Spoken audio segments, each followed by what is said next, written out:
And finally, tonight, here at InfoWars Nightly News, I want to share with you personally what was one of the most surreal experiences of my life. I went to see Kill the Messenger. That's been out for about a week in the United States and worldwide, based on a book by Gary Webb, who was, of course, the journalist who wrote the Dark Alliance story back in the late 1990s about the CIA and the crack cocaine epidemic. And as I watched the 2-hour film, it was really more of a documentary than it was an action thriller based on a true story. And I've got to say that the producer and also the lead star, Jeremy Renner, deserves multiple Academy Awards for his lead role, because I knew Gary Webb and knew him well, and for the production. I don't know if it'll win all those awards because the average person or even the Academy doesn't have the inside knowledge I have on this. I knew Gary Webb very, very well. I never met him in person. I had to have interviewed him 15 times or more, sometimes for 2 hours at length on my syndicated radio show in the same time slot it is today. Because back then he was an outcast. He'd won all these awards for his Dark Alliance piece. They tried to discredit it, never really discrediting it. And of course, now it's been declassified just a month ago that the CIA admits that they did target him. They did try to destroy him. And watching the 2-hour film, I ran through the gamut of emotions. Intellectual realization of tyranny, what a hero Gary Webb was. I felt terrible for his friends, editors, and others that turned their back on him under the pressure and the propaganda, going through a lot of the similar things that Gary Webb has gone through. I empathized with him. And then all the interviews and all our private conversations began to come back to me, and I actually felt nauseated when the CIA was threatening his children, and when he had people breaking into the night to his apartment, and because I remember Gary Webb telling me about all this. The general idea of the CIA dealing drugs was something that the American mainstream press had never written about before. I remember Gary Webb sending me a disc of documents that he wanted me to put online for his new book that was coming out. And he wanted to break a lot of that information on my show because I was willing to do it. And then I also shared guilt with the rest of the people in the movie, because even though I'd had him on and knew the CIA was bringing in drugs, hell, they've been doing that since the 60s on record with opium out of Vietnam, it was that I already knew that. I'd already interviewed him a bunch. And so it was kind of an old story. And I thought it was a war we'd won getting the truth out. I didn't realize they were still destroying him, and he was fighting for his life. And he told me they were threatening him and breaking into his house. He told Freeway Ricky Ross, who I've interviewed probably 10 times as well, the first interview from prison. We got that with Kevin Booth years ago. Ross said on my show right after he committed suicide, after Webb died, that he had told him they were going to kill him. And how they do it is they come to your house, they say, we're going to kill your kids. If you don't, fill out this suicide note. And then they'll show you photos of your kids, you know, riding their motorcycle or getting off the school bus. And then they shot him twice in the head. And they undoubtedly murdered him. Then they threatened the family and they shut up. And I kept expecting in the movie that they would go along with the suicide narrative. They didn't do that. They clearly imply the CIA killed him. It's just a masterpiece. I mean, that's all I can say. And thank God this happened, because Gary Webb will now get his reputation back posthumously. And it will send a major message to the establishment that you can even kill the messenger, but that you can't kill the signal.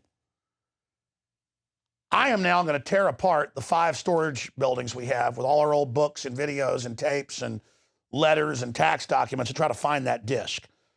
And I'm also going to try to dig out all those interviews that should have been online, but we're having trouble finding them, to try to really make at least a documentary for InfoWars Nightly News, adding to the master work that the director and the producers have done with Kill the Messenger. If you see one movie in 2014, if you show your friends and family one film in 2014, if professors are going to recommend one film in 2014 for their college students to go see, it's this.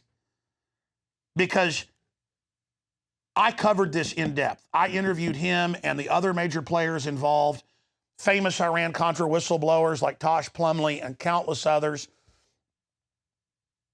I've probably interviewed, let's not exaggerate, 30 or more CIA whistleblowers, like Terry Reid, who was there at Mena loading the cocaine with Oliver North and Clinton.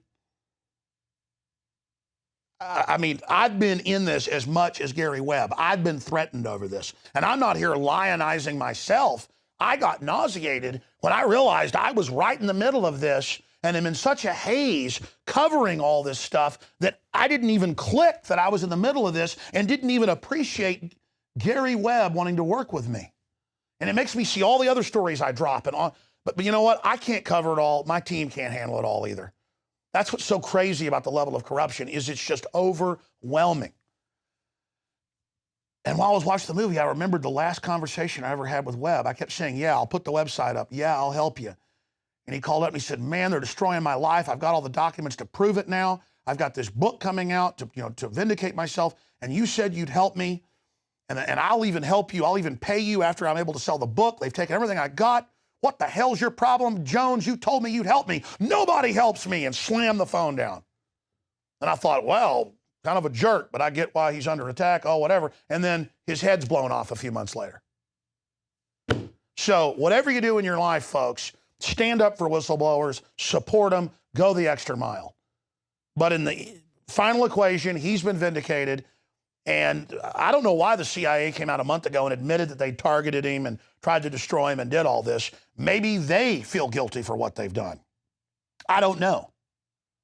Or maybe it's just a threat to all other journalists and they think this will create a chilling effect. It's just so sick. And now it's come out, the rest of the story, that they're running the Los Zetas crew.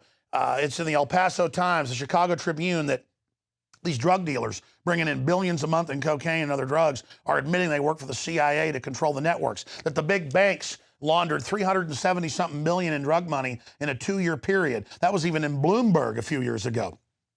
And no one gets in trouble. Gary Webb is and was a true hero. And when they threatened his children and his wife and his family, he didn't back down. And then I watched those actors playing the parts of the editors and the people at the San Jose Mercury News and how they turned their back on their friend. I didn't hate them. I felt sick at just the herd cowardly mentality that just runs through culture and runs through society today. And I almost didn't even do this review of the film because I don't know how you talk about something so real, so powerful. The actor playing Webb sounds like him, looks like him, acts like him. When he's getting frustrated in the movie and getting mad and yelling at people, I have been yelled at just like that. It's a nightmare almost to realize that I was living a nightmare and I was so busy covering so many stories, I didn't even realize how important it was. Because it wasn't just about the government bringing in drugs and the banks laundering the money and CIA aircraft crashing in Mexico and all the stuff that's come out since then. It was about them destroying the truth and destroying a man who stood up for what was right in the face of his house getting broken into and his car getting messed with and his kids getting threatened and losing his wife and her divorcing him and everybody turning their back on him and them just assassinating his character first before they killed him. And I realized that if they can assassinate my character or Ron Paul's character like they're trying to do, they had the White House attack us twice in the last week through Media Matters, that they will kill me. And that's why I got nauseated. It's not even the fear of death. It's that our weakness are these people's strength. And the fact that we lay down and are passive is why this corruption has grown and grown and grown. So throughout this piece, we've been flashing up some of these news articles that are here, but people should go back and read these about confirmed DEA struck a deal with Mexico's most notorious drug cartel. Confirmed Mexico drug plane used for CIA rendition or kidnap torture flights, or Operation Fast and Furious as a false flag. All of this is coming out. And it's because of people like Gary Webb breaking down that first layer, being the shock troop of truth, being on the very cutting edge of trying to bring justice to this society.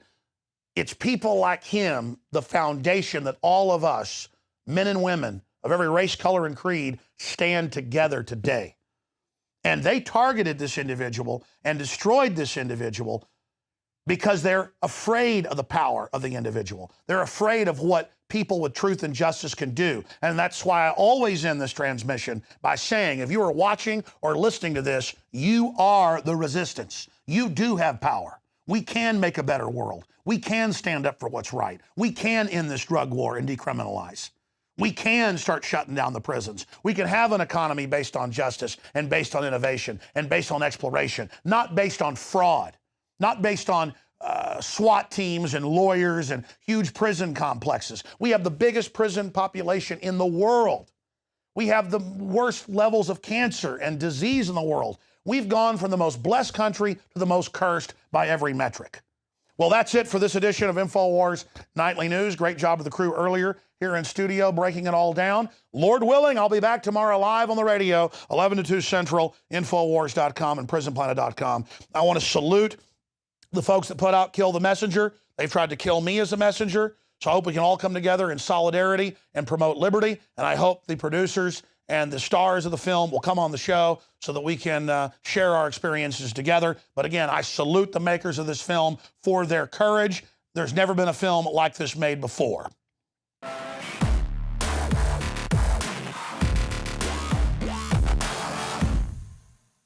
City of Austin tap water versus filtered City of Austin tap water.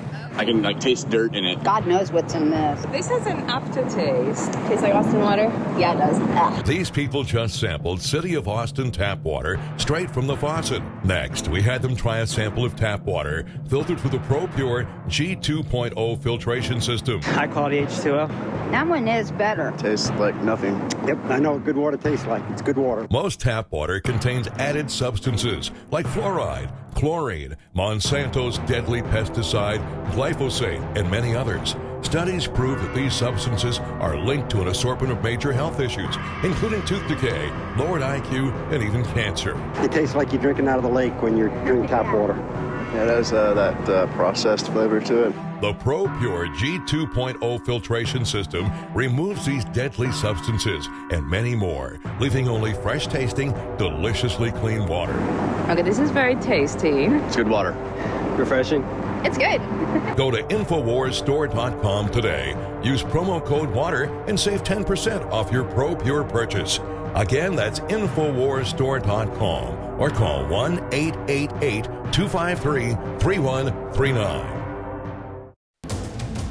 You are watching the InfoWars Nightly News, which airs 7 p.m. Central at InfoWarsNews.com. Members can share their passcode with up to 11 other people, and your support is helping us defend liberty worldwide.